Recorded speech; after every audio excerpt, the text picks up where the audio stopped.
conjuntos numéricos, né? São todos os conjuntos que representam os números que conhecemos. Então, os conjuntos dos números naturais é um conjunto numérico, né? Representado pela essa letra N, que são os números 0, 1, 2, 3 e assim por diante, né? Se esse N vier com um asteriscozinho aqui em cima, isso quer dizer que a gente deve retirar o zero do nosso conjunto dos naturais. Isso seria um subconjunto dos números naturais. Então 1, 2, 3 e assim por diante. Nos números naturais existe a reta numérica, né?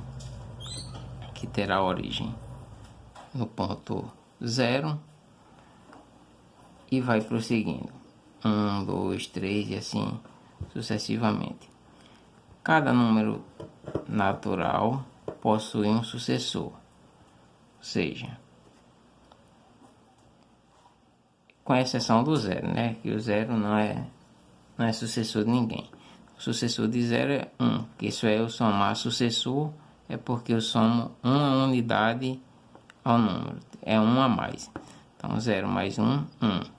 Sucessor de 1 vai ser 2, porque 1 mais 1 é 2. Sucessor de 2 é 3, né? Que é 1 mais 2 mais 1, 3. Sucessor de 3 é 4, né? 3 mais 1, 4 e assim por diante. Existe também os números inteiros, representados pela letra Z, que são os números naturais aqui e sua parte oposta, ou seja, os números negativos, menos 1, menos 2, menos 3, que o oposto de 1 é menos 1, o oposto de 2 é menos 2 e assim por diante. Então dá para a gente observar que o conjunto dos números naturais está dentro do conjunto dos números inteiros, ou seja, o conjunto dos números naturais está contido em Z. Então, a gente pode destacar outros subconjuntos dos números inteiros, né? Que seria esse Z com asteriscozinho, seria todos os números inteiros menos o elemento zero, né? Seria todos os números que eu teria aqui no meu conjunto inteiro e tiraria só o elemento zero. Este asteriscozinho aqui diz que tenho que tirar esse elemento zero. O zero é considerado... O zero nem é positivo nem é negativo, ele é um número neutro. Então, quando eu quero representar aqui o conjunto dos números inteiros não negativos, eu represento pela letra Z e mais. Então, eu retiro todos os números que são negativos. Então, é não negativo. Então, o zero nem é positivo nem é negativo, então o zero vai permanecer, né? Então, e todos os outros, 1, 2, 3 e assim por diante, é representado por Z e esse maisinho aqui, que seria igual aos números naturais. Conjunto dos números inteiros positivos, ou seja, são todos os números inteiros que sejam positivos. Então, o zero seria neutro, então eu teria que ter um asteriscozinho e o sinal de mais aqui. Então, 1, 2, 3 e assim por diante. Isso seria igual ao conjunto dos números naturais menos o zero, que seria o N asterisco. Então, aqui esse seria o conjunto dos números inteiros positivos, né? Z asterisco e mais. Seria 1, 2, 3 e assim por diante, né? N seria meu N asteriscozinho. Conjunto dos números inteiros não positivos seria 0, que o zero nem é positivo nem é negativo, aí menos 1, menos 2, e é representado por Z e o sinalzinho de menos aqui embaixo. Conjunto dos números inteiros negativos, seria meu conjunto anterior, né? Esse Z menos, e o asteriscozinho aqui, eu tiraria o zero dele, né? Seria menos 1, menos 2, menos 3, e assim sucessivamente. Existe também a reta que representa os números inteiros. Teria origem no zero, à direita do zero seria meu sentido positivo, ou seja, todos os números que estão à direita do zero são positivos. Todos os números que estão à esquerda do zero são negativos. Então, por isso que esse sentido é negativo e esse sentido é positivo. É um conjunto infinito, né? E ele também é bem ordenado, né? Vai ter sempre um sucessor e um antecessor. Sucessor de zero, né? Sucessor é somar uma unidade. 0 mais 1, 1. 1 mais 1, 2. 2 mais 1, 3 e assim por diante. Antecessor, o que vem antes. Então, seria o número menos uma unidade. 0 menos 1, menos 1. Menos 1, menos 1, menos 1, menos 2. Menos 2, menos 1, menos 3. E assim sucessivamente. Existe também o conjunto dos números racionais, representados pela letra Q.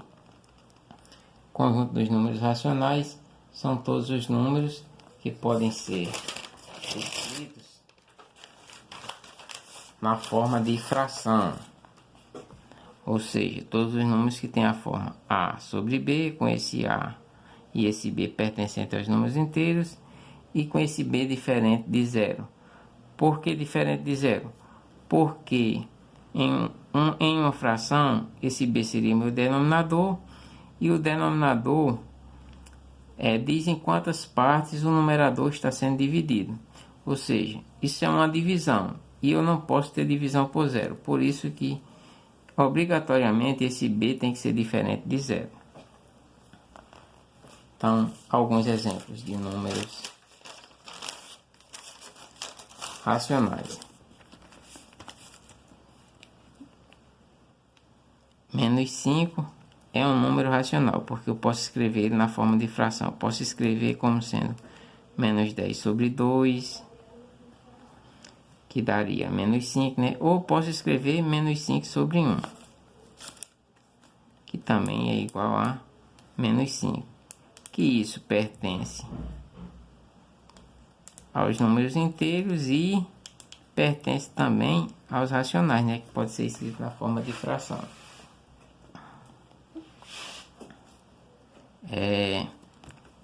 O número 3 também pode ser racional, porque pode ser escrito na forma de fração. 6 sobre 2 ou 3 sobre 1, isso também é igual a 3, né? Então, isso daqui pertence, 3 pertence aos naturais, pertence aos inteiros e pertence também aos racionais. Existem também outros números racionais, né? Digamos 3 sobre 2, que é equivalente a 1,5. Quando eu dividir 3 por 2 dá 1,5, né? Ou, perdão, eu dividir 3 por 2 dá 1,5. Isso é um decimal exato. Então, todos os decimais exatos são racionais.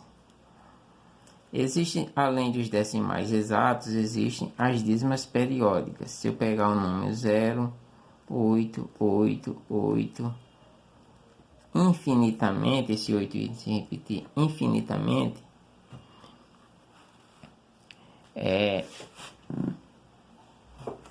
esse 8 se repetindo infinitamente, isso se chama dízima periódica. Então, que pode ser representado também desse jeito, 0,8 e uma barrinha aqui em cima, que indica que esse 8 se repete várias vezes.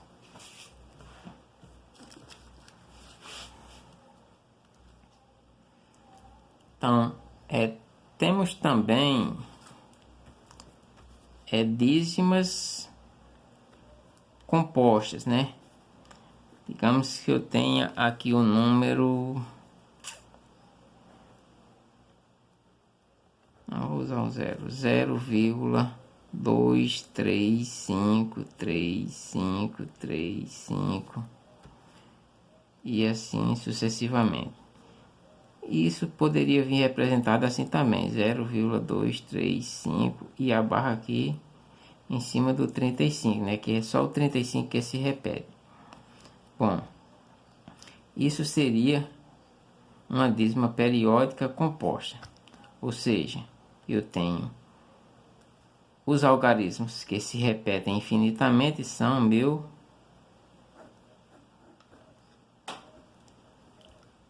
período. Os algarismos depois da vírgula que não se repetem constantemente, chamado de antiperíodo.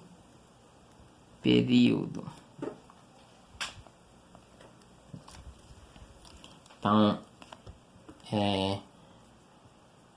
isso ajuda na hora de transformar, e eu posso transformar, se eu pegar uma dízima periódica, eu posso transformar em um número fracionário, ou seja, na forma de fração, que eu vou mostrar aqui os exemplos como é que a gente faz.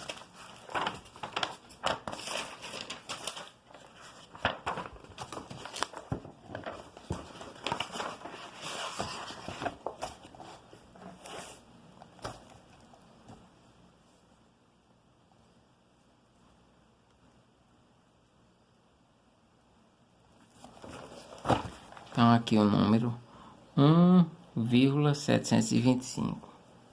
Então, note que esse número não tem repetição aqui, não vai se repetir infinitamente. Então, é um decimal exato. Para transformar decimal exato, é simples. A gente pega um número completo, 1725, né? Completo, né? Sem a vírgula. E vai passar o traço aqui na fração. Na fração eu vou contar a quantidade de algarismos que tem depois da vírgula, ou seja, à direita da vírgula, 1, 2, 3. Então, 1, 2, 3 zeros. E colocar 1. Então, essa fração aqui é equivalente a isso, 1725 sobre 1000. Que se eu dividir, né, eu teria exatamente esse número aqui. Questão B, aqui, as questões resolvidas do livro, né, na página 30, né? 0,84, 0,84. Com um tracinho aqui de cima. Isso quer dizer que o 84 está se repetindo. Como é que eu transformo isso em uma fração? Eu vou pegar o número completo, né, sem a vírgula, ou seja, 84. Vou tirar o antiperíodo. Eu não tenho nenhum número aqui, nenhum algarismo depois da vírgula que seja meu antiperíodo, né? Eu não tenho nenhum antiperíodo. Então, se eu não tenho nenhum, vou botar um zero. Passo o traço. Agora eu vou olhar. Não tenho nenhum antiperíodo, nenhum algarismo aqui no antiperíodo. Então, eu vou contar só o período. A quantidade de algarismos que eu tenho no período. 1, 2. Então, 9 para cada algarismo que eu tenho no período. Se eu tivesse algum antiperíodo aqui, seria 0 para cada antiperíodo antes dos 9. Então, como eu não tenho nenhum, então não vou colocar nada aqui. 84 menos 0, 84. 99. Dá para simplificar ainda, né? Por 3 vai dar 28 sobre 33. O ideal é sempre a gente simplificar, viu? Para facilitar. Vamos trabalhando simplificações, porque futuramente é bem melhor você trabalhar com um número menor do que um número muito grande. A letra C é o exemplo.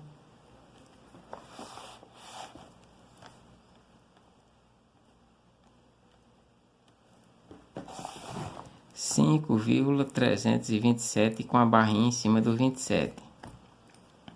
Então esse 27 é que está se repetindo. Só o 27. Então eu vou pegar o algarismo, o número todo, né, sem a vírgula, 5, 3, 2, 7, menos, não é,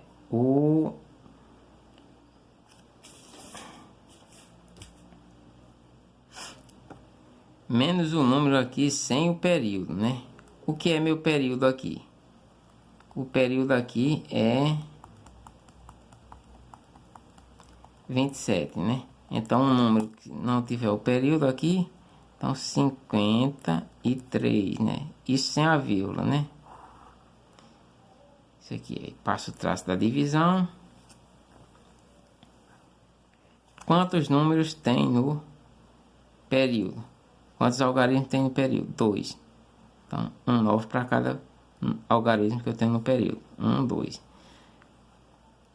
Quantos números eu tenho no anteperíodo? Só tenho o 3 aqui, um algarismo. Então, 0. E agora eu faço a conta, né? 5.327 menos 53 me dá 5.274 sobre 990. Ainda daria para simplificar. Daria para simplificar por 18. Se eu tiver com dificuldade de achar logo esse 18, eu simplificaria por 2, depois por 3 e depois por 3, que eu acharia o meu resultado final, que dará exatamente aqui 293 sobre 55. Isso seria a forma de transformar as dízimas periódicas. Primeiro eu coloco o número normal, o número completo, aqui sem a vírgula. Depois tiro, subtraio do número que não é período. Então eu tiro o período e pego tudo que não for período. Então 53, coloco aqui. E passo o traço. Então vai ser 9 para cada algarismo do período. Então é 27, tem os dois algarismos. Então 2, 9. Tenho quantos no período? Só tenho o 3. Então 0 para cada algarismo do período. 3. Ou 0. É só o 3, então eu coloco o 0. Então, quando eu faço a subtração, deu 5.274 sobre 990. Simplificando por 18, dá exatamente 293 por 55. Que se eu dividir isso, vai dar exatamente esse número aqui na minha calculadora.